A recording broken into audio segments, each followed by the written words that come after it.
एक बार की बात है, एक राजा शाम के समय अपने महल लौट रहा था। मौसम सर्दियों का था, इस कारण ठंड बहुत पड़ रही थी। तभी राजा ने देखा कि उसके महल के दरवाजे पर एक बूढ़ा सैनिक पहरा दे रहा था।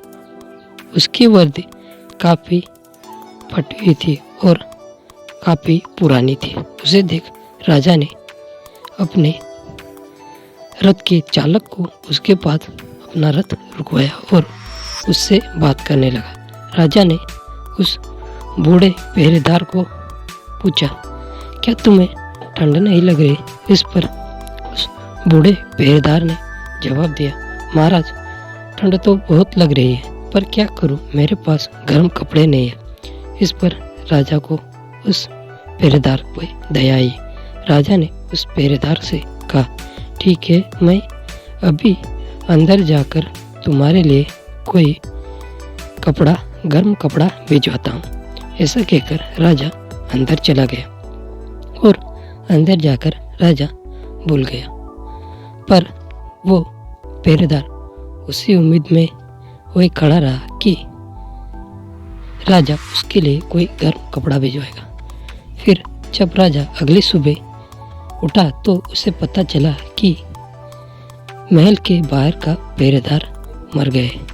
उसे देखने राजा बाहर आया तो उसे देखकर राजा को बड़ा दुख हुआ। वो वही पहरेदार था जिससे राजा ने रात को बात की थी।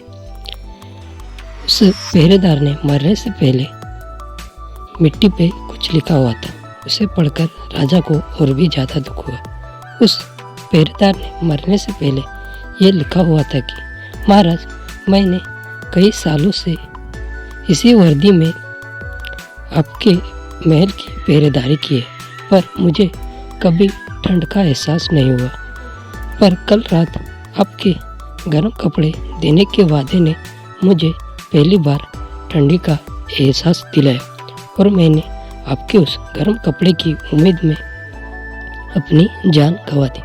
तो दोस्तों, इस कहानी से हमें सीख मिलती है कि उम्मीद हमें कमज़ोर कर देती है। इसीलिए हमें खुद पर और खुद के आत्मविश्वास पर ही भरोसा रखना चाहिए।